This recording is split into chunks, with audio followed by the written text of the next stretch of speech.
Hello, everyone. Hello. It is I, Trooper SJP, and this is the Academic Foxhole. Ooh. How y'all doing? Hey, Falcon and Kulan, what are y'all doing? What are you all doing? Sea Spider. Hello. Sea Spider. First off, I want to tell you all, hi. How are you all? I've got my headphones on, so I went and I got hey, Cyclonus, how are you? So I got a new trackball, and because my old trackball died on me, so like I had the Logitech trackball, you know, and you're all like, woo woo, right? Like that.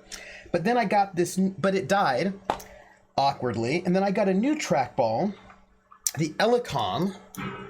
Ooh, what? The name, ooh, you can't hear it.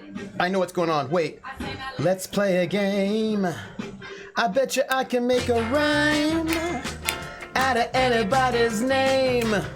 The first letter of the name, I treat it like it wasn't there. And then a B or an F or an M will appear. And then I say bow at a B, then I say the name, then banana, fanner, and foe. And then I say the name again with an F, very plain, then a fee, fi, and a mo. And then I say the name again with an M this time, and there isn't any name that I can't rhyme. Pumpkin, pumpkin, pumpkin, bo, bumpkin, banana, fanner, fo, fumpkin, fee, fi, mo, mumpkin. Pumpkin. Best friend. Wee. Hey everybody. No. Sea Spider didn't do anything bad at all. You're just here and that makes me happy. I'm already distracted, Javai. So like, look, I got this new trackball mouse, right? This is the new one that I got. It's by Elecom. I got it because I was hoping that they would be more reliable than the Logitech, which everybody loves, but Logitech, they apparently die. And I bought this trackball in April of last year, so this has lasted me like a full year and like a hot second, right? So it didn't even last me very long. So I got this one. Also, this one is left-handed, so I can do all my trackballing left-handed. But here's what. Oh no, Kulan, don't leave me. Don't leave me this way. I can't survive. I can't stay alive without Kulan. Don't leave me this way. Kulan. My heart is full of love and desire for archaeology. So come on. Anyway, don't worry about it. It's fine. But there were complaints on the reviews, the Amazon reviews, that the ball was a little like sticky. And I was like using it and it was fine. But then what I did was I took out the ball that came with it and I replaced it with the ball from the Logitech, and putting the Logitech ball in the Elecom track pad made it perfect. So, no, Sea Spider, you don't want sticky balls. Nobody wants that. Nobody wants that. I'm gonna settle down. How are you all? I was, I should tell you what's up. Hey everyone, what's up? So, today we will be reading chapter 15 and more of Atlanta Nights. Right, unless they're into it. If they're into sticky balls, then that's fine. It's fine. So I'm reading Atlanta Nights, and then at 7:30 we will have Algernon Bolden be our guest for Gamer Stories, which will be the last Gamer Stories of the summer because Pumpkinberry cannot make it on Wednesday, but we will get her next summer for more Gamer Stories. You're gonna return to your place around this 27th, which is when I'm coming back from vacation. So today, Algernon Bolden, who you may know is one of the developers for Battletech, and also a player on a number of things, also an RPG developer. And tomorrow will be more Night in the Woods after a dramatic kidnapping. And then I'm going on vacation. I'm going on vacation Friday night. I'm gonna be gone for the week. And then I will be back Tuesday so that then I can do more streaming. So I'll be gone for a week, but I will be back and I will miss you while I'm gone. But I'm going to go on vacation and I've been told that I cannot bring work with me. Now this is stressful because I have a lot of work to do. And I went out to a cafe to do work today, but I did not get a lot of work done. Although I talked about with a good friend of mine, a lot of things that are really interesting that I'm pondering in my life. I'm pondering at the moment, Neo-Victorianism and Human Touch. Those are things that are on my mind at the moment, that I should probably make a vlog for. But I was thinking about how we're in a really anti-human touch space, and like nobody wants it, like nobody touches anybody, and people don't want anyone to talk to them. Like everyone's like super like isolated, and that sort of isolation is being sort of hailed as a virtue, but I think it's a little sad. That's all. Well, but this is what I mean. We're like in an anti-human touch space, Sea Spider. Javai is correct. Relaxing is important and only working is not that effective. And so I am going to make sure that I'm not going to bring work with me on this 10-day vacation. I'm not going to do it. I'm just going to be super stressed when I get back, because I get back on the 27th, like late on the 27th, like the night of the 27th. And then the school year starts the week after. So I've got to get everything, my syllabi put together. I've got to get everything put together right away. So anyway, I was just thinking about, the things that I read on Twitter and sort of the general sort of discussion about how one should never touch other people. And also one shouldn't talk to people.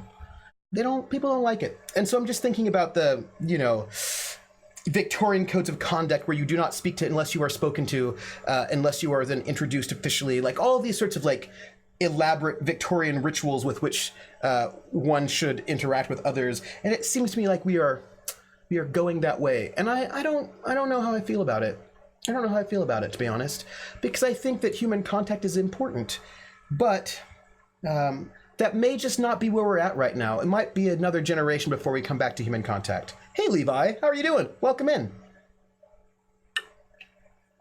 Trying not to sound creepy, says Sea Spider. I feel it's the pendulum swinging the other way. All the unwanted touching of the past, now we go the other side. We need a happy middle. And I agree with you, Sea Spider. I think that, I agree with you. I think that we're in a big pendulum swing the other way. And I don't think it's particularly healthy, but it also is what it is. You know what I mean? Javai says, if I recall correctly, people generally only work effectively for like 4 hours a day. Anything more or less is much less effective. Yeah, that's right. I've read that too. I went through a productivity boot camp and they were like, don't work more than 4 hours a day. Like, I mean, you can do other things. Like if you like, this was for like writing. They're like, don't write for more than 4 hours a day because you can't really, it's not good for you after that. Kulan says, don't touch, don't talk. Nuh-uh, just hide in your job. Such a good society. This is what I mean. Levi says, I'm doing okay. Try to avoid human contact the rest of the night. I see you, Levi. No, it's just interesting, right? Like, it's just interesting. And I'm just sort of pondering the kind of pendulum swing we're in at the moment that I work for about 4 hours, says Kulan, and then screw around on the internet for the other 4. And I will like work, like I'll do like really good work for maybe 4, and the other 4 will I'll do like, well, I can't talk. I'm like a borderline workaholic. I don't think I'm a workaholic. People don't agree with me, but I just look like a workaholic from the outside, but I don't think I am, because I'm not internally a workaholic.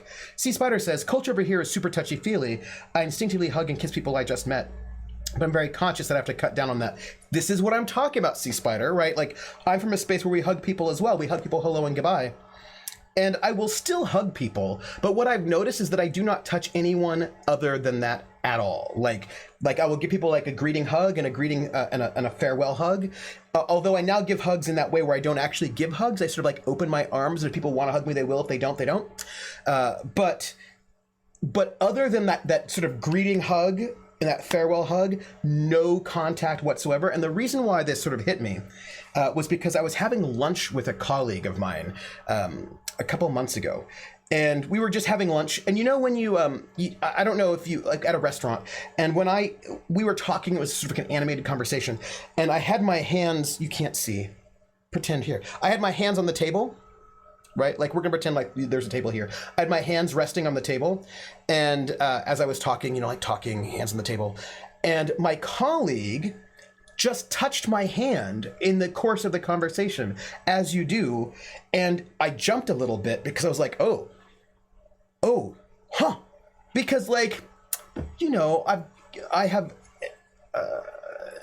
internalized the never touch anyone sort of space. And so having someone touch my hand was like, oh, someone just touched my hand. I wasn't upset. I was not scandalized. I was not traumatized. I was just surprised because no one touches each other anymore.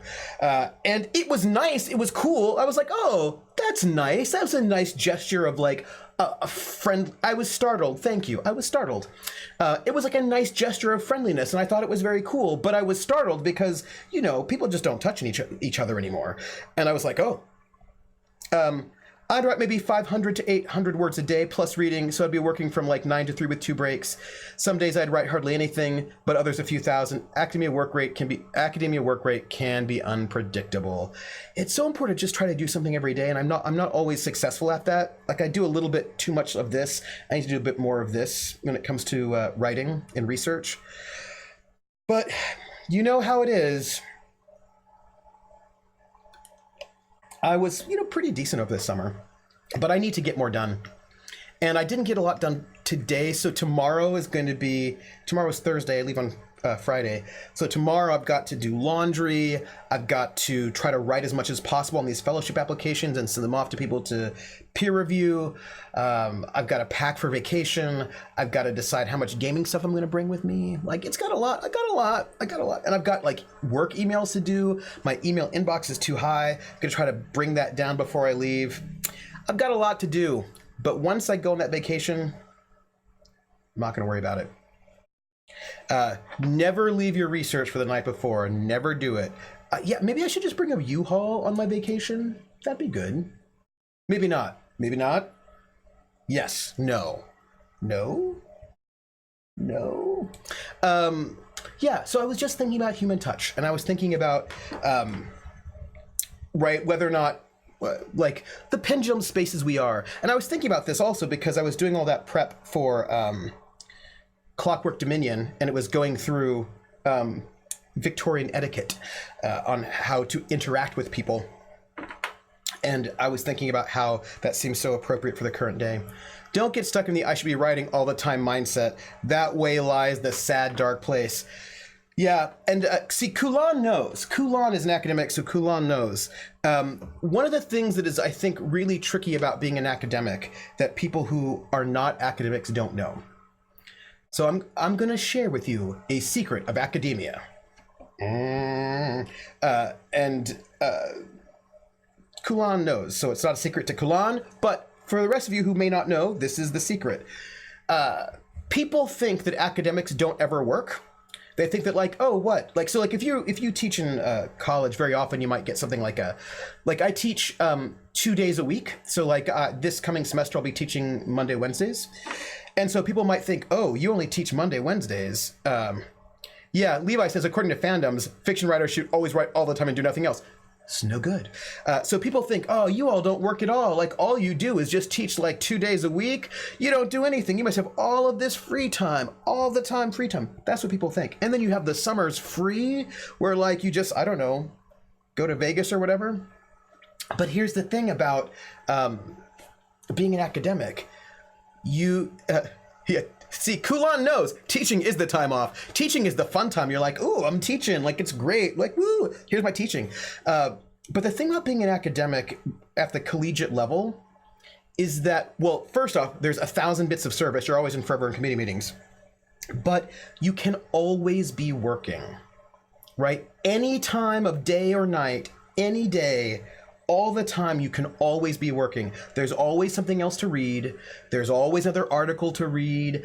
I mean, like, first off, you probably are working on your research in some way, right? Maybe if you're like Kulan, you need to go to field work, right? So there's always some kind of research you should be doing, reading you should be doing, writing you should be doing, and then of course they want you to do reviews of other articles, and that's all just your research. If you have extra free time, you probably should just be reading the major journals in your field just to see what's happening, and just reading the major books. Like, you can always be doing something, and that's the thing, right? That they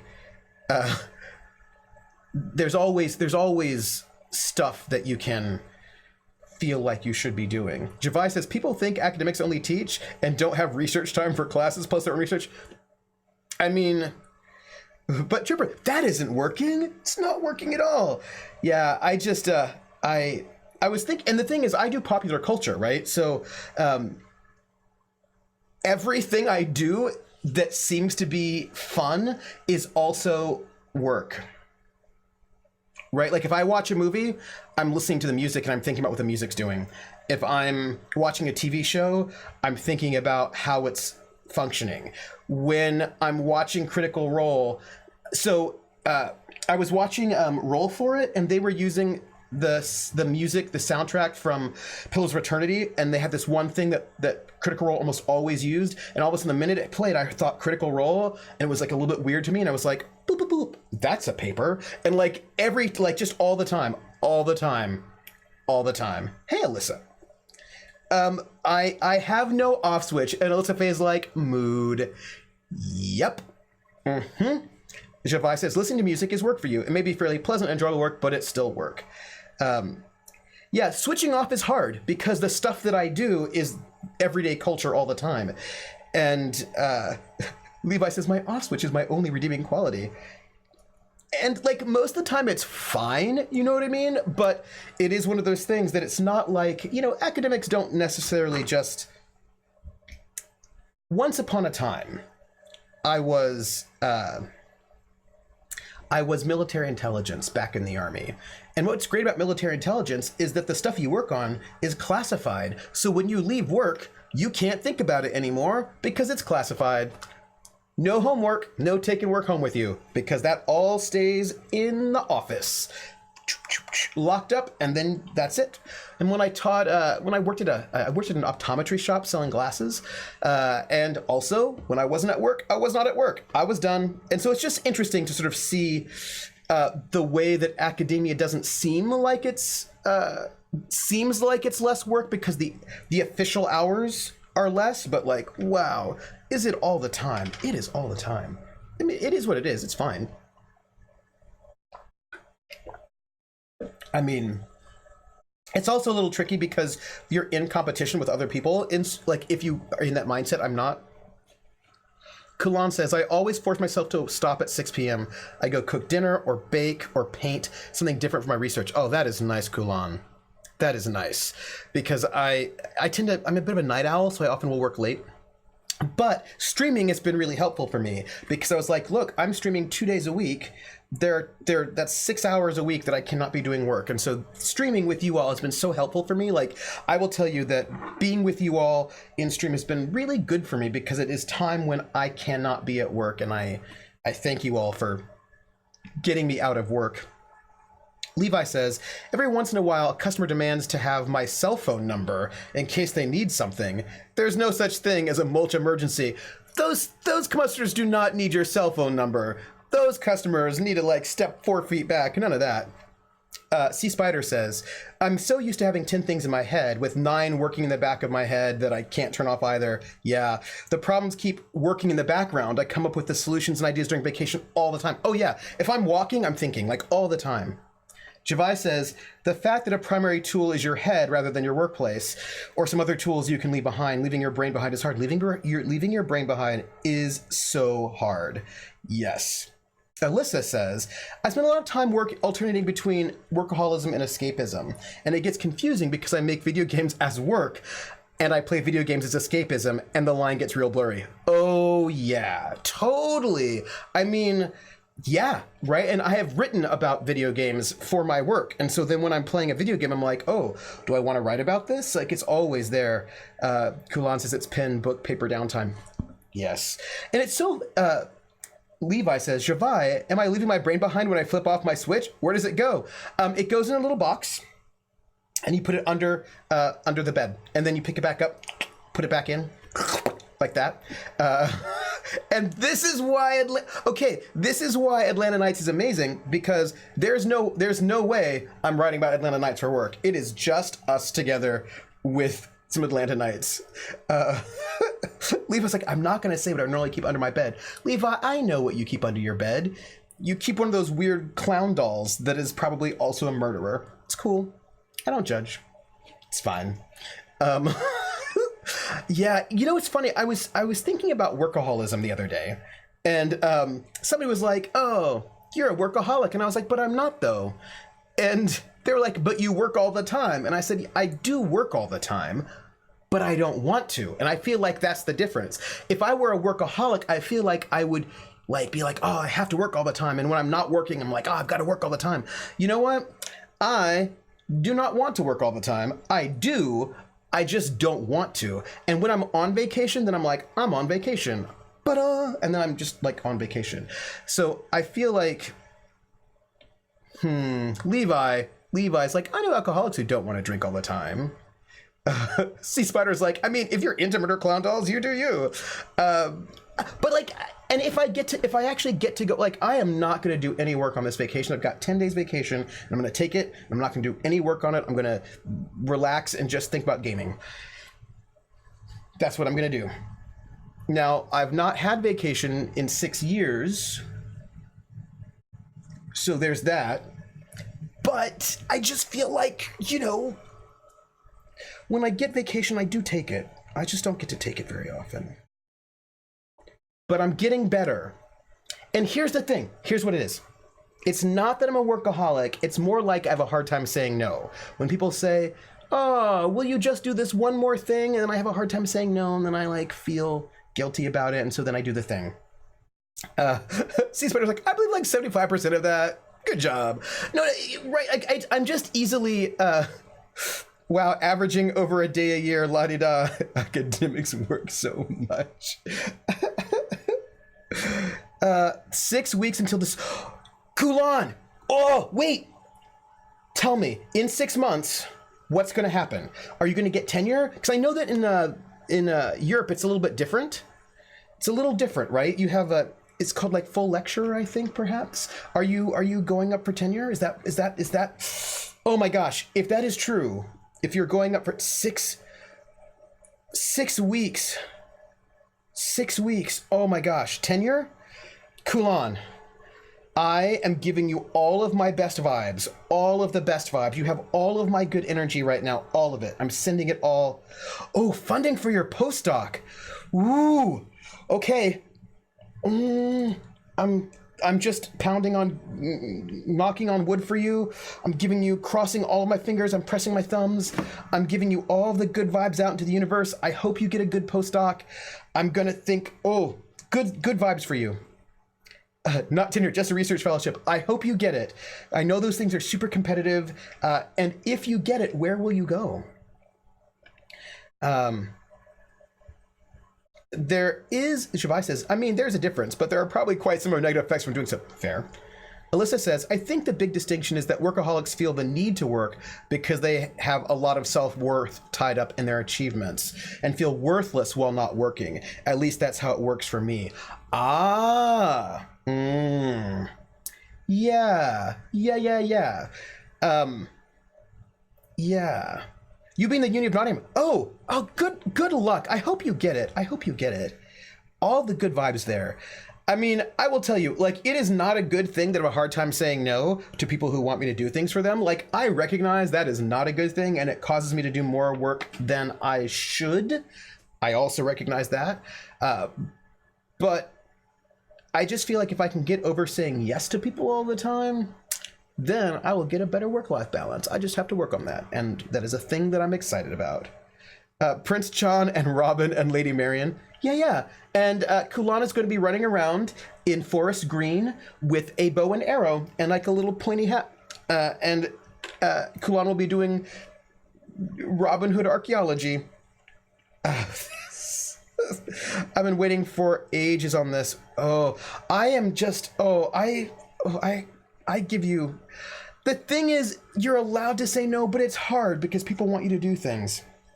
And I need to learn how to say no. And I have been saying no. Please note, I have gotten, really? You know the official Robin Hood, Kulan? Oh, you should say more about that because that sounds exciting. But like, I'm getting better. Like I said no to like 2 things recently. 1.5 things. I said no to 1.5 things. I said yes to many more things, but you know, I'm getting better. And I feel like every year I get a little bit better saying no to things. And then I will get to the point where I'm not doing 8 bazillion things, and then I will be able to relax and it'll be good. But I tried to arrest him in character in a supermarket. Oh my goodness. Kulan, were you the sheriff of Nottingham? Wait, was there a half thing you said no to, or did you say half a no to a whole thing? Well, what happened, Alyssa, is that people wanted me to do a thing, and I said yes. They said, be on this committee. And I said, okay, I'll be on the committee. And then after I said yes, they came back to me and they said, would you be the chair of this committee? It'll be a lot more work and we'll pay you $200 for all the extra more work. And then I said, I don't feel comfortable being the chair of this committee as I have never been on this kind of committee before.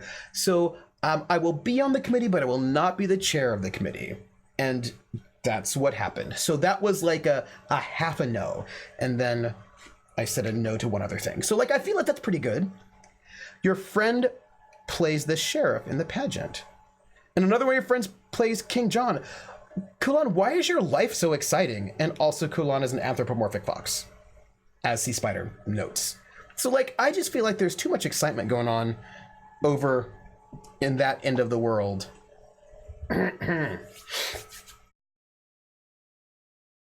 Talked about work, talked about how I'm not going to be streaming next week because I'll be on vacation, or Saturday this week, and no gamer stories the Wednesday I get back, but I'll stream anyway. I get to be horrible to the public once a year. See, Kulan, that's excellent. And then I feel like, what else did I want to tell you?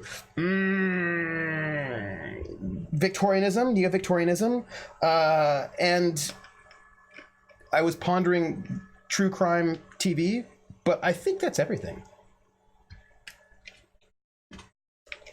Laundry. You know what's the worst thing about laundry? You just have to keep doing it. Do you know what I mean? Clothes always get dirty, and you have to do laundry again. Whatever. All right. Levi just says, the public deserves much worse. And what could be worse than Atlanta Nights? I am going to read to you all Atlanta Nights. I'll just stop wearing clothes and then we won't have any problems. I'll just wander around town completely naked. Sometimes you have to ponder the same clothes. Yeah.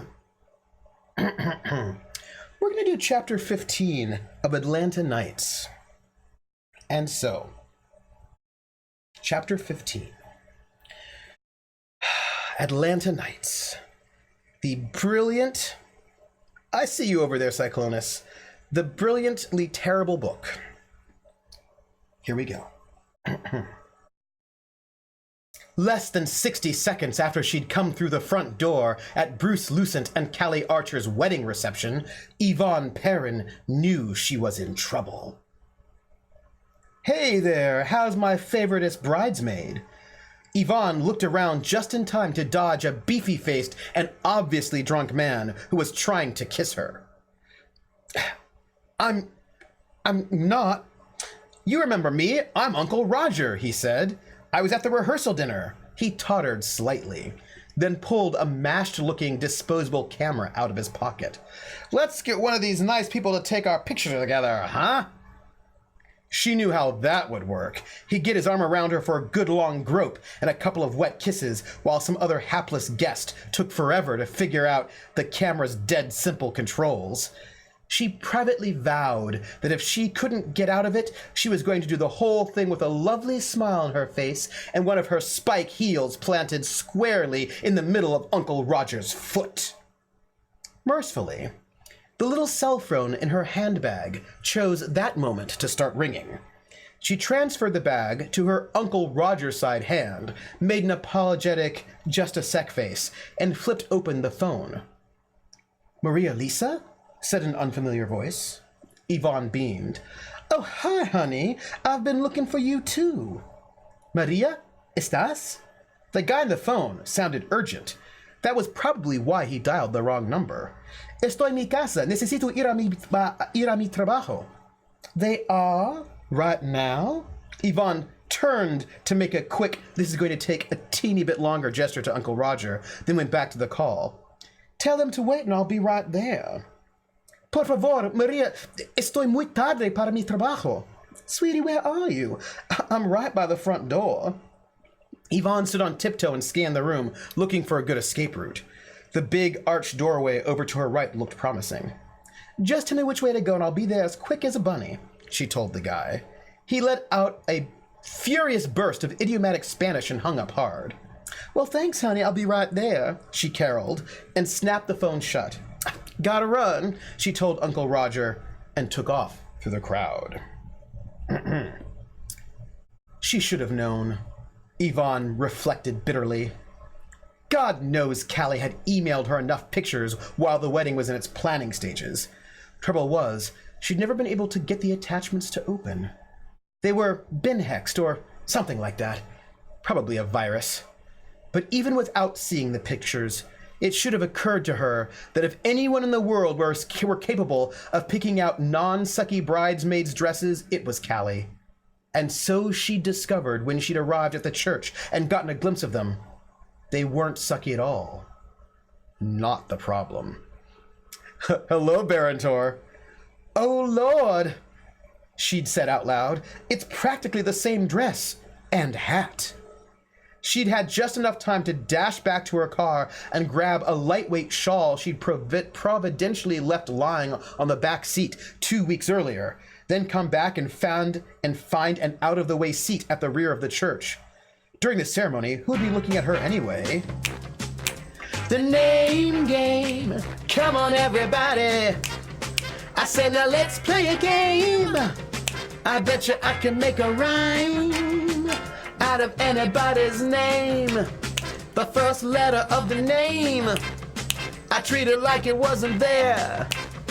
And then a B or an F or an M will appear. And then I say Bo and a B, then I say the name, then banana, fan, or info. And then I say the name again with an F, very plain. Then a fee, fi, and a mo.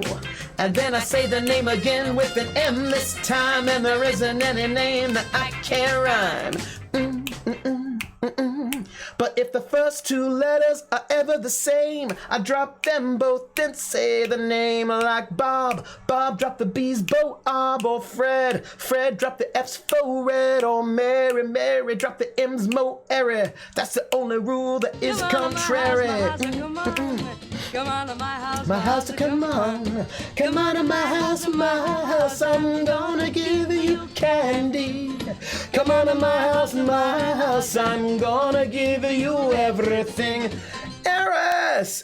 Thank you for the raid, everybody. Welcome in. Hey, how are you doing? Hey, raiders.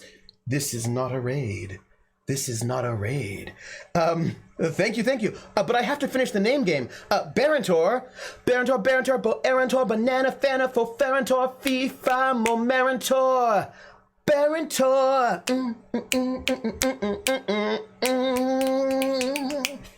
Hey, Eris, how was your stream? What were you doing? Thank you so much for the stream, for the sub, Barantor. It is much appreciated. Yeah, none of my alert songs are creepy at all. Or are they? Welcome in, Eris and the Aresians. Be Right, thank you so much for the bits donation. And whenever we get a bits donation, we must also sing a song for the bits. And what I sing is We're in the Money, as sung by Ginger Rogers in the film Gold Diggers of 1933, but specifically the Pig Latin section. And so, oh, Chaos Beans. Hey, Chaos Beans, come on in. We're gonna sing We're in the Money.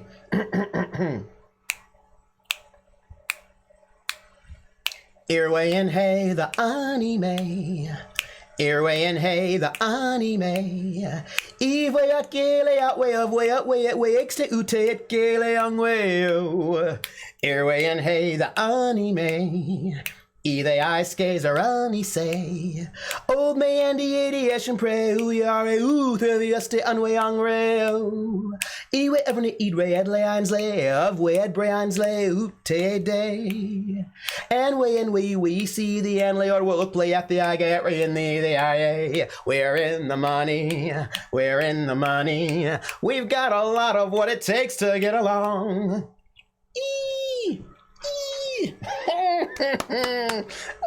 Thank you, Be Right, for the excuse to sing in Pig Latin, which is what I want all the time, anytime. Love it. Hey, Chaos Beans. Thank you. What, Eris, what were you streaming? What were you streaming while before you came here? What were you all doing? This is what I want to know. Thank you. Thank you, everybody. Oh, I'm gonna give the beatnik snaps because beatniks like Pig Latin. I don't know. By the way, I'm going to do a stream in Pig Latin once I finish Night in the Woods. You were writing random things with fountain pens. Ooh, nice fancy fountain pens. Ooh, I'm left-handed. And so like the fanciest fountain pens I can't actually use because when I write, like my hand immediately goes across the ink and then I just get ink all up and down my hand and then it's just like smudged everywhere. So, I just use crappy pens because the ink dries really fast. Tomato, lettuce, and beatnik. That's a TLB sandwich. I think you mean a BLT, beatnik, lettuce, and tomato sandwich. It can be done, but it is not easy. I suppose you have to maybe write like that, like the overhand way, but I write this way, as opposed to this way. I know that some lefties write this way. Do you know what I'm talking about? You know how I know what I'm talking about. I'm not even making this up, right? Some lefties, some lefties when they write, like I write like this. So my hand goes right through do you see what I'm saying? But some lefties write like this.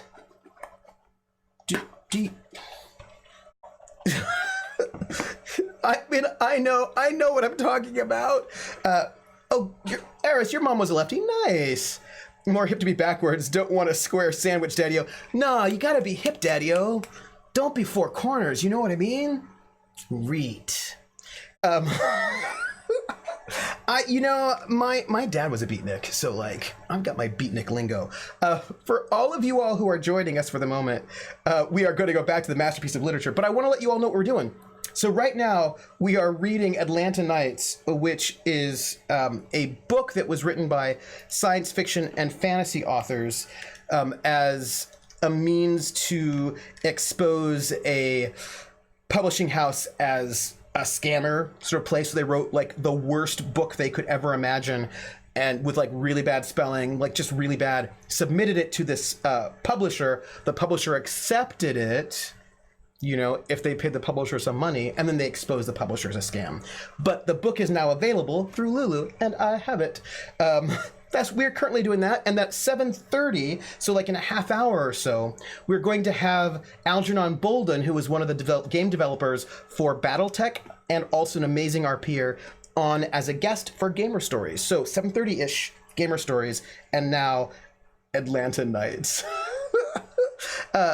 Be Right writes like a doctor and cannot read a word of it afterwards. I also write like a doctor. It is embarrassing. So let's see. So right now, Yvonne Perrin, who is a socialite in Atlanta, also drinks a little bit too much. She's currently at the wedding reception for Bruce Lucent and Callie Archer. Bruce Lucent is, I will see you later, Aris. Thank you for being here, and I will catch you later. And Aris and I are going to be in so it's like we're talking about it, that there's going to be a reunion of Super Duper on Little Red Dot's channel, where we're going to play our superhero characters, but 10 years in the future. So the 50s. It'll probably be sometime in September. We don't know when exactly, but it's gonna happen. It's going to happen. Oh, you know, Alyssa Faye, there is a book that I recommend. It's called, there was a writer who was on Tomato Nation and Mighty Big TV before it became, Dawson's Rap before it became Mighty Big TV. So she's a sort of like writer type, and she wrote some bad middle school novel. And I have that book somewhere, but like it's a middle schooler writing a novel, and it was embarrassing and bad, and it's so great. And I should find that and read that for you all as well, because it was great. You should be concerned. You should be concerned. So we're in this wedding reception between Bruce Lucent and Callie Archer. And Bruce Lucent is a hot stud developer, software developer. And Callie Archer is the widow of Henry Archer and like super rich. And they're getting married, and it's a merger of both love and business. And it is this wedding reception. And so we just found out that Yvonne Perrin's outfit is the exact same outfit that all the bridesmaids are wearing. So during the ceremony, who'd be looking at her anyway? But that wasn't going to work during the reception. At close range, the shawl just looked tatty. And when she was standing up, it did nothing to camouflage the rest of her gown, so distinctive, with its subtly off-shade organza overdress that looked like absolutely nothing else being worn at the party, except by the bridesmaids, of course. Sometimes, life is just not fair. Hot stud software developer? Sounds like me in a different life. Maybe, but I suspect, Alyssa Faye, that you actually know more about software development than anybody in this book, because their description of software development seems vague. Vague. A few minutes later, Yvonne found what she needed, an out-of-the-way dressing area with a good mirror, in the pool house way over on the other side of the grounds. It wasn't exactly private, but it was around 3 corners from the pool house entrance, and the pool house itself was reassuringly dark inside. Oh, it does get worse. Besides, with all the guests still up at the main house doing their initial meet and greet congratulate, she had the place to herself. She switched on the overhead lights directly above the mirror and took a long, hard look at her dress. Would the organza come off without leaving the underdress in rags? It seemed a shame to remove it. She'd loved this dress, but consoled herself with the thought that if 6 other women in their social circle had the exact same thing hanging in their closets, she'd never been able to wear it anyway. Yvonne unzipped the dress to her waist and took down her bodice so she could look at its construction. She was in luck. There, underneath the facing, was a neat little row of hand-set stitches fastening the overdress to the underlying material. It must have been designed to be removable all along. She rummaged in her purse for the ornate little silver pocket knife she'd inherited from her grandmother, then went to work ripping stitches. I know, all the unnecessary descriptions, Barantor, the best. The best. The front came away easily, and the back was nearly as quick. That left the waist. She looked around, sighed, shrugged, and peeled the dress off entirely. When she was done, she bundled up the remains and put her dress back on to see what she had. Less dress, that's for sure, she said aloud to the mirror. It was still pretty, but now it showed far more skin, and with the organza draping gone, she'd had to forego her bra and its attached slip. She shimmied her shoulders experimentally and watched the effect. She didn't quite fall out. Unnecessary description, says Alyssa, is 90% of this book, and that is true. The matching organza sun hat would have to go as well. Before, it had matched the dress perfectly. Now, all it matched was the oddly forlorn-looking roll of fabric she'd tucked safely away on a high shelf. Yvonne started carefully removing the hat pins that had secured the hat to her elaborate hairdo. Lizzie the Bold, what have you walked into? Oh, Lizzie the Bold, you have walked into you have walked into a book that was written to be awful by a collection of sci-fi fantasy authors who wanted to make the worst book possible in order to expose this publishing house as a scam. And they did, and they did. And this is it. It is because it was a publishing house that said they only wanted the highest quality work, and so therefore no science fiction or fantasy. So they made a non-science fiction fantasy book that is the worst. And right now we're dealing with Yvonne Perrin, who is wearing the exact same dress as all the bridesmaids at the wedding of Bruce Lucent, software developer, and Callie Archer, business mogul and widow. And so she's like off in the boathouse, taking off the organza outer dress.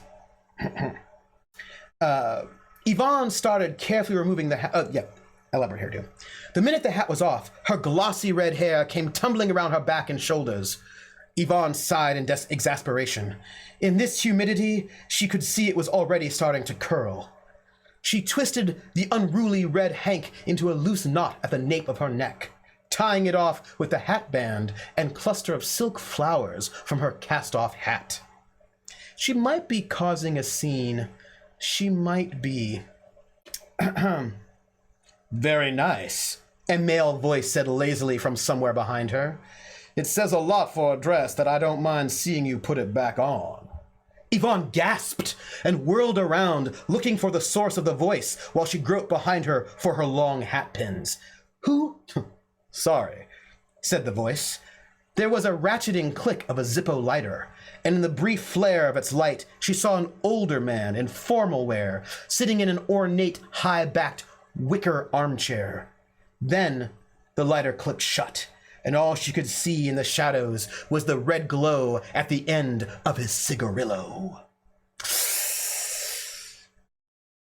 How long have you... she began, then she stopped. I'd have heard you come in. I'm afraid so, he said. I'll have to beg your pardon. I had just finished making a phone call when you walked in. Right? Super creepy. In the dark? She said. I've roleplayed online before. No, not too dark to make a phone call. You're blinded by those overheads. Inside her head, an inane little voice was busily calculating. I had to slip on. Ooh. Somebody's watching me, and I have no privacy. Whoa, I always feel that somebody's watching me. Tell me, is it just a dream?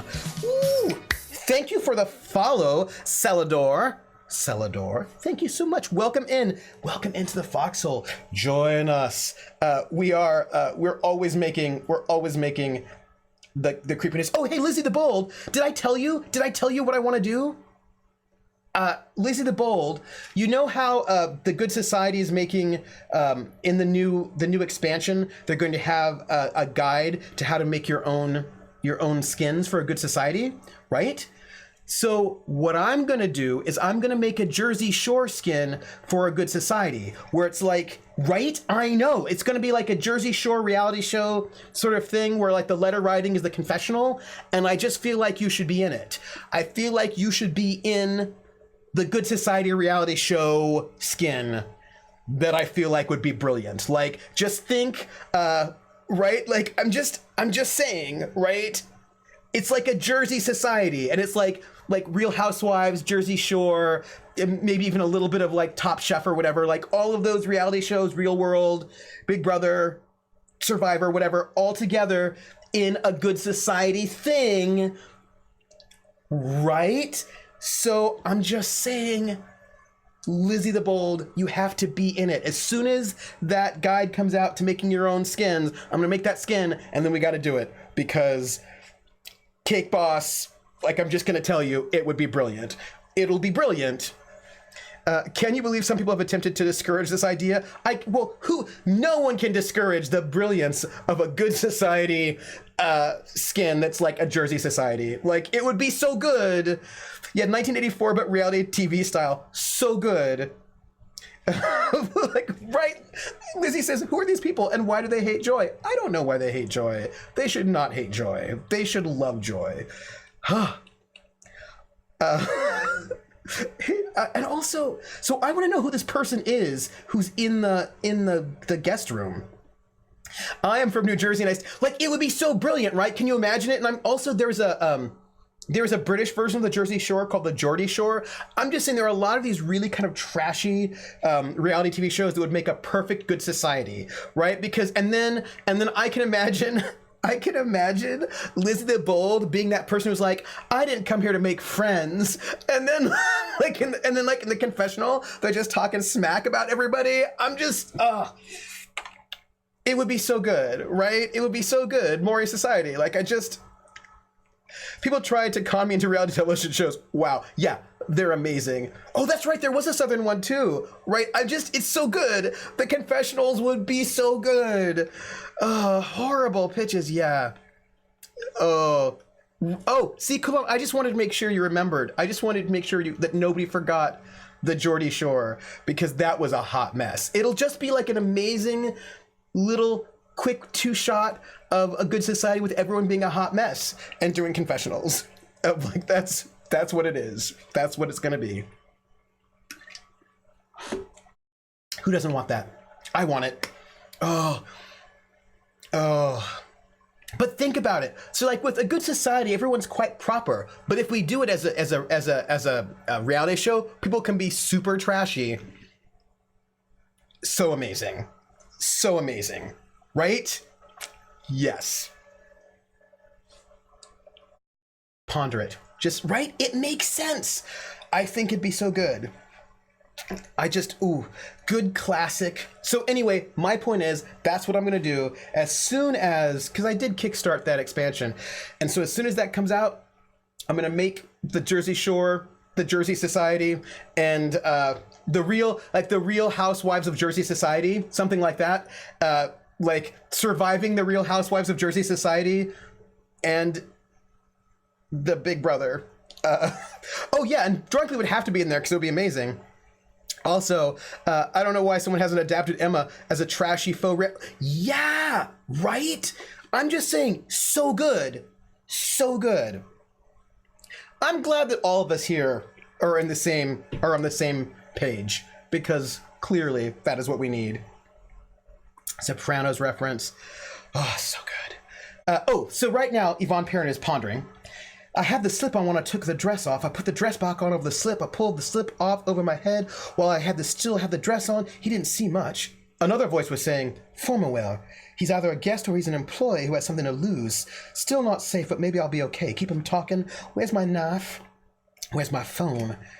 And something that wasn't exactly a voice, thinking something like, Atlanta Night, Good Society would be rad as well. So good. I expect you're right. She walked over to the switch plate and turned on the rest of the room lights. The mysterious man in the chair now looked less mysterious, but perhaps more intriguing. Wide shoulders, narrow waist, a ruddy complexion.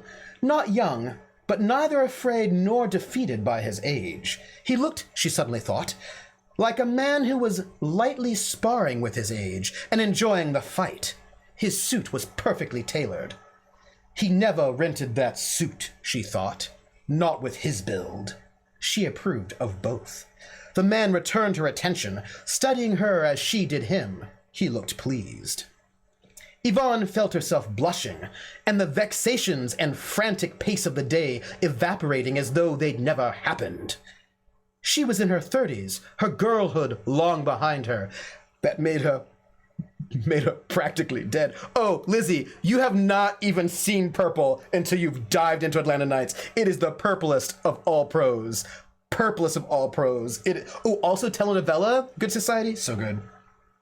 This is not even as purple as it has been. It has been more purple. It has been so purple that it's almost like Prince. All the purple all the time. So she was in her 30s, her girlhood long behind her, and she'd never lacked for male companionship. But she suddenly felt that little pleasurable dizziness of the dance beginning again, as always feeling like it was the first time in the history of the world. Oh, you can get this wonderful piece of, the first chapter was cray-cray. The first chapter was amazing. There's a whole chapter where it's all adverbs all the time. all the time. And you can get it like for like $4, like digitally. So good. And it supports like a bunch of sci-fi authors. The nice thing about being in your 30s, she reflected, is that you can appreciate that feeling for what it's worth and not worry about what it isn't. Yeah, she's practically dead. She's in her 30s. Then memory kicked in. Richard Isaacs, she said. I've met you. One of Bruce Lucent's parties. His smile widened. Yvonne, he said. I didn't catch the rest of your name. It was noisy. You were wearing green silk, the exact shade of the philodendron hanging behind you. We need to get to the computer-generated chapter. I'm sure it's amazing. She laughed then, feeling absurdly flattered, and walked across the room to offer him her hand. How do you do? She said. I'm pleased to finally make your acquaintance. He took her hand and held it lightly in his own for a few seconds. I'm afraid I really am going to have to ask for your forgiveness, he said. I should have said something when you came in, but I didn't. And after that, I was fascinated. I had no idea that women were capable of transformation on such short notice. Alyssa Faye, one of the chapters was completely generated by a computer. So there's like one chapter that's completely computer generated. There's one chapter that's repeated twice in its entirety, and the publishers didn't even notice. The spelling errors are phenomenally fantastic. The formatting is something to behold. It's like, this book is a masterpiece of bad writing. There are 2 chapter 12s. Like there's like goes chapter 11, chapter 12, chapter 12, chapter 13, like chapter 53. Well, there's not 53 chapters. Like chapter 27 and chapter 7 are the same chapter. Like, it's amazing. It's amazing. Amazing. You mean my dress? I had to. I was ambushed. What kind of ambush makes you take your dress apart? As Yvonne walked back to the narrow shelf in front of the mirror to collect her bits of belongings and stow them back in her purse, she said, I cleverly deduce that you weren't at the wedding ceremony. Oh, the editing is terrible. Like, it is... So I have to tell you also that the authors who wrote this book, they're like 13 of them or so, or, you know, maybe 13, 20, somewhere between like 13 and 25. They each wrote maybe like 1 or 2 chapters apiece, but they didn't know which order their chapters were going to go in or really what the plot was. They just knew who some of the characters were, and it was supposed to be like set in Atlanta. So there's a lot of Peachtree this and Peachtree that and amazingness. And so like then the chapters were all assembled in this amazing way. Oh, and I have to be really careful because the thing, Barentor is correct. The problem with a lot of these spelling errors is that your mind will just correct them, and then I will say the correct words, but I have to be very careful to get all the spelling errors and say them properly, you know, so that I actually misspeak them. You are correct. What did I miss? Bridesmaids, 6 of them, every one of them wearing that same dress and hat. His jaw dropped. My God, isn't there some kind of law against that? Bridesmaids aren't supposed to dress like human beings. You would think, wouldn't you? Yvonne said, but Callie picked them out. He shook his head, and then a thought struck him, and he began to laugh. Every smell is magnolias, and everyone is a redhead. This is true. Yvonne watched, feeling a little wary. Cher? She asked. I was just thinking that you're being terribly brave. My first wife once wore the same dress worn by just one other woman at a party, and she sulked about it for a week and a half. If she'd arrived to find 6 other women wearing her dress. Spontaneous human combustion, Yvonne said solemnly. I'd always wondered what caused it. Then a brief silence fell between them, and she found herself wondering self-consciously whether she was keeping him from the party. Just as she was wondering whether she would say something about it, he said, This is lovely, and so are you, but should I ask whether I'm keeping you from the party? Oh my gosh, that line was so good. Her thighs swayed like palm trees in a hurricane. Such a good line. Such a good line. So good. So good. Oh, she said, at once relieved and afraid. She looked too relieved. I was about to ask you the same. I have no obligations besides attending. And if I know Bruce and Callie, this party will run through tomorrow morning. How about you? I'm here for the party. I do have one other item on my agenda, which is to try to have a conversation with a former business associate of one of my former business associates, he grimaced. A man named Roger. I don't know his last name. I'm supposed to recognize him from an old snapshot they found in the files. If it's Uncle Roger, if it's the Uncle Roger I met as soon as I came in the door, you're too late. He's left already? He's 3 sheets to the wind. That was the other reason I came back here and started hacking my dress apart. Richard studied her bare shoulders. And, this is supposed to discourage you? Oh yeah, you've got to turn all the Southern stereotypes to 11 and then break the dial, because it's all the badness. It's supposed to put a crimp in any further rounds of, hey, sweetheart, didn't I meet you at the rehearsal dinner? Ah, he said. Now I understand. You took off your uniform and buried it. Exactly. I'm a non-combatant. Now, shall I take a look at this snapshot of yours? I think I'd recognize him if I saw him. Why, I do declare, Baron Tor, says Coulam. Richard shook his head. I left it behind. He picked up a cane she hadn't noticed he was carrying and got up out of his chair. He was moving a little stiffly. I don't remember that from the party, Yvonne said. When were you hurt? An auto accident. By the way, there have been like maybe 3 auto accidents in this book so far. A lot of auto accidents. Nothing worth mentioning. I'll get over it. I just haven't yet. He limped over to what Yvonne had taken for a section of wall. Could you turn out the lights? Well now, good. This is a louvered window. You can see most of the yard from here. Tell me if you spot Uncle Roger. Richard started turning the crank that would open the louvers, and Yvonne came and stood beside him. She abruptly realized she was close enough to smell him. A good smell, hard work and clean skin, and a hint of Old Spice. And to feel the slight radiant warmth of his body there in the darkness. There was a single sharp knock in her chest, as though her sternum had been kicked from the inside, and for a moment she closed her eyes and fought to keep her balance.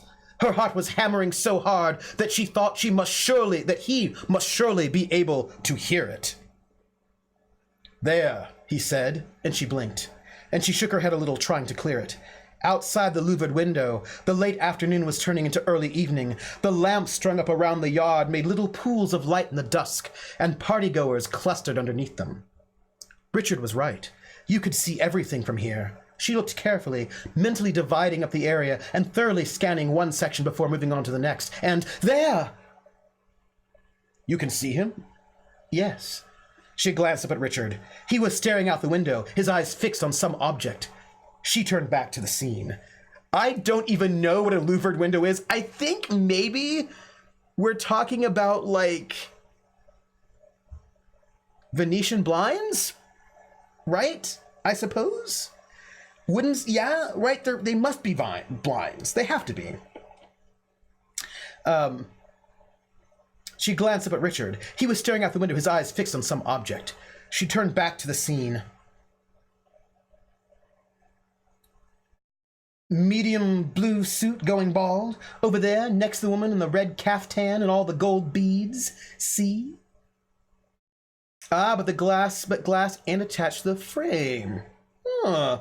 See, this is what we need Barantor for. Red caftan, gold beads. That man who keeps bouncing up on his toes when he talks? Him, yes. I'd already thought so from seeing that picture. If he told you his name's Roger, I'd say that just about settles it. He watched a little longer.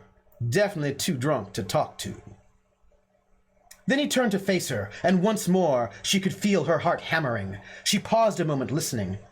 There was a second sound mixed in with it. I can hear your heart beating, she whispered, and impulsively laid her hand on his chest. He put his arms around her and pulled her close, and then they kissed, and for a while the rest of the universe went away. When they broke off the kiss, the way he looked down at her was like someone reading, and he looked at her for a long time. As a matter of fact, no, he said conversationally. I don't do this sort of thing often. He kissed her again. And neither do you, he added. Thank you, Yvonne said. I was about to say something stupider than that. What do you want to do? It's for un-air-conditioned places to let the wind through. Oh, makes sense in a poolside building. Yes, and then all the love is happening. A lot of things. Take my hand. You really can't see in the dark, can you? There's a door over in the corner. It has a lock on it. And on the other side of it, a big, lumpy sofa and a dead TV set. And something even better. What's that? She said, feeling for the wall. She heard the door open somewhere in front of her. A fuse box switch that'll turn off the power to the whole poorhouse. Nobody will come bothering us if they have to make their way through a couple of unlit rooms to do it. Oh, you are clever, she said. Are you sure you haven't done this before? I'm sure. It's the sheer inspiration that's making me ingenious. There is a lot of kissing in this book. There's a lot of romance. There's some very descriptive kissing in this book, and some of the descriptions make you think, I never want to kiss anyone ever again. Just a note. They're going to sabotage the reception. A long time later, he shifted position, kissed her neck and ear, and murmured, I lied. Past pluperfect subjunctive, she said sleepily. What did you lie about? The not doing this very often part. Already having some doubts about that. Shucks, ma'am. That weren't nothing. He ran his finger slowly up the inside of her thigh, starting from her knee, and smiled in satisfaction to feel her spine arch backward and hear her long, soft gasp as she inhaled. What I meant to say, he continued, is that I'm not really committed to that interactive model. Is that so? She squirmed slightly to get better leverage, then wrapped one leg around his waist and tucked her heel into the small of his back. I think I can live with that. End of chapter 15. Oh yeah, there was sex. Well, they didn't actually get to the sex. There was almost sex underneath a table at the wedding reception between other people entirely. There was a whole thing about a merger between companies and also people at night. Too hot, everybody. Too hot. That's like a song by what's his face? Dun, dun, dun, dun, dun, too hot. That's a fighting between the fireman. It's too hot. Uptown Funk. That's the one. Uptown Funk. That's right. But I just had to get to the chorus. So, Ronson, thank you. Ronson and the other guy, grenade guy, not George Clinton, Mark Ronson and Bruno Mars. Mark Ronson and Bruno Mars. That's the one. Yeah. That was the end of chapter 15. I don't think we can get to 16, get through 16 before AJ arrives. So I think that we only get chapter 15 for today. Although it looks like you did go older funk Barantor. It looks like we're gonna get a bit more Yvonne Perrin and in chapter 16. I'm gonna just tell you the first paragraph of chapter 16 just so you know it as like a teaser, because this is see, I feel like you don't appreciate how much they want you to know this is set in Atlanta until you can read something like this. Yvonne felt a thrill as she was finally able to leave the expanse that was the I-85 and enter the 4-lane road that is 316, the Atlanta highway. She unconsciously began singing the B-52's Love Shack to herself. She reflected joyously that she had passed the CNN Center, Fulton County Stadium, and the other relics of the days when Ted Turner seemed to run a country instead of trying to give all his money away to places such as the United Nations. It isn't, she thought, that everything in Atlanta is named Peachtree something. Only bad novelists believe that. So much as the city has moved beyond peach trees, that thought shifted the soundtrack of her mind to Aerosmith. Crit Witch, That's right, Lizzie's in the house. They're so self-aware, so self-aware. Yeah, so we're gonna have references to the CNN Center and Fulton County Stadium in chapter 16, I think. That is what we got. So, Crit Witch, you missed the brilliant. Oh, Lizzie the Bold. I need to gift you this book. I need to send you as a gift Atlanta Nights, because I feel like you have not lived until you've really drunk in the brilliance of Fire and Ice, Cold and Hot, Atlanta Nights. It's just, you really should be afraid. It is a work of art. It is, you should get it, because it's something. It's something. And people age differently. You don't know what age they are, because sometimes they're like 20, sometimes they're 30. You don't know. There are some inconsistencies that are brilliant. There's purple prose that will make you weep. It is something. I want, Lizzie, since you're here, what was my favorite chapter? Which chapter was that? Let me see if I can find it. There is just some, is this the one? Oh, yeah. Okay, so, this one's pretty good. So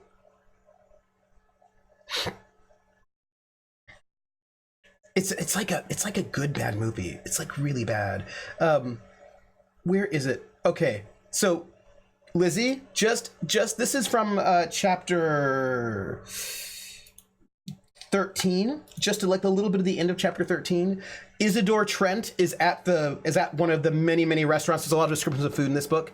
And Henry Archer's ghost is taunting him as he's in the middle of this business dinner.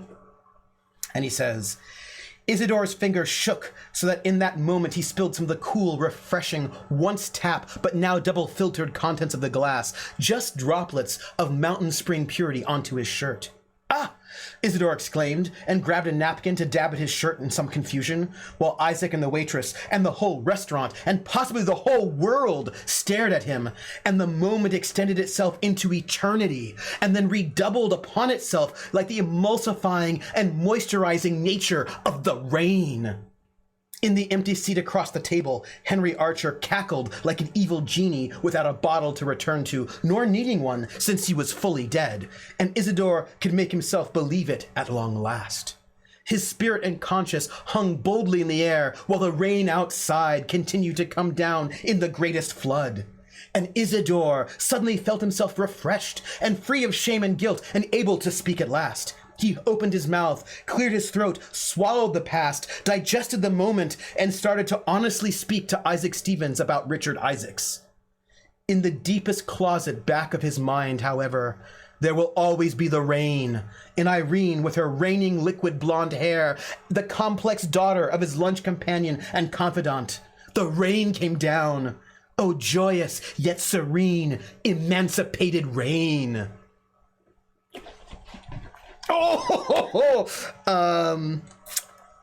Lizzie, you should read this book. You should read the book, because you should read this book.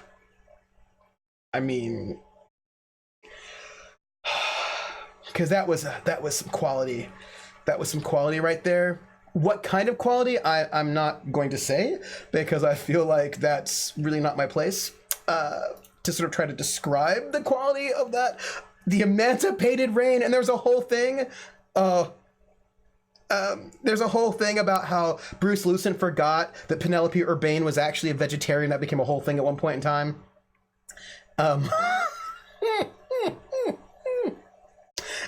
So like, it was a journey, right? It brings it chapter after chapter. like Bruce Lucid, there's a whole chapter how Bruce is losing Penelope Urbane, probably to Isidore Trent, but that's because he cannot remember that she's a vegetarian, and and that becomes like a big thing. Like in the end, you know. So many words. Oh, so good. Right. Here, like there's this one here, right? This is wrong, Bruce's thoughts told him. It was all going wrong and he didn't know why. Bruce Lucent piled the now overcooked patties back onto the tray and carried them over to the patio table where Isidore and Penelope were now laughing heartily at something Isidore had said. He banged the tray down on the table, the glass making a ringing sound that echoed the ringing that was sounding in his ears. A ringing of fury, a ringing of despair. He was losing her, and he knew it. Last night had been an illusion, some brief spurts of happiness, that was all. It hadn't meant anything, not to her. It was all going wrong. There, he growled, the tone of his voice betraying his deep-seated anger. The burgers are cooked. Penelope drew back from his rough behavior, her lovely face shaping itself into puzzled lines. Honey, she ventured, you sound so angry. I'm not angry, Bruce denied, pulling out his wrought iron patio chair with a clatter. He hurled himself down onto it, his actions contra-punting his words. He shoved the tray toward them. Go on, eat them. Isidore surged to his feet, his rock-hard muscles rippling and his red tail, because he's a ponytail, bouncing. I don't think Penn wants to, he barked. Oh no, Bruce shot back. And how would you know? Because, Isidore tilted forward, his eyes clutching Bruce's like pincers, his tone low and menacing. I know she's a vegetarian, which you, my friends, seem to have forgotten.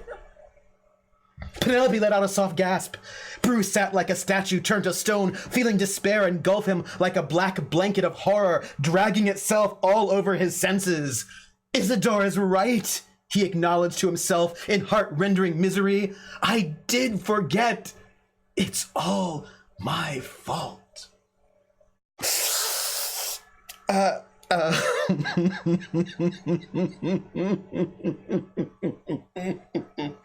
Oh, so many adverbs. Yeah, right. That's right. The vegetarian chapter had this whole tangent about how he couldn't remember cooking burgers with his mom, and like his mom thought he would never amount to anything, and now he can't remember the burgers. Yeah, so good, so good, so good.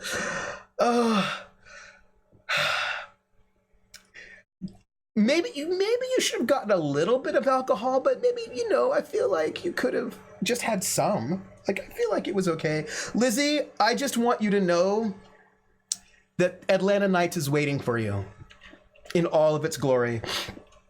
Everybody's a redhead. Everybody's a redhead in this. I don't know why everyone's a redhead, but everybody's a redhead. And it's set in Atlanta. And there's like a lot of, what's best is like, I love when, oh, yeah, we need a Lizzie reading. Yes. Lizzie, you know what's great about this book? Nothing, but everything. So, for example, I love it when they describe food, because the whole thing is like everybody's super classy in this book, but oftentimes it's written as if the people who are writing it don't know what classy is. And so there's like, oh yes, they had their classy food like caviar, and then on the salad burger, and like there's just like a real awkward food. Oh, and the wedding dress is really bad, and then like you're like, wow, this sounds really tacky, and then like they're like, we go to the business meeting and we talk business in a very business way. Like, it's all the best bad writing you have ever seen, and I am a fan of it. Ooh, you know what? I think AJ might be here. Ooh, okay, so AJ is here. Let me tell him I'm here.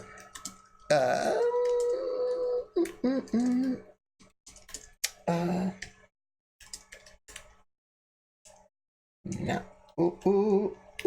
So AJ is here, everyone.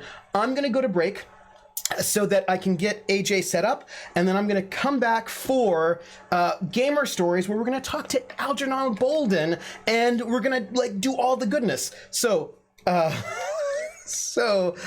here's what I want you to do. drink some fluids, stretch your legs, and we'll be back in about 5 minutes for Gamer Stories. We'll be right back. We'll be right back.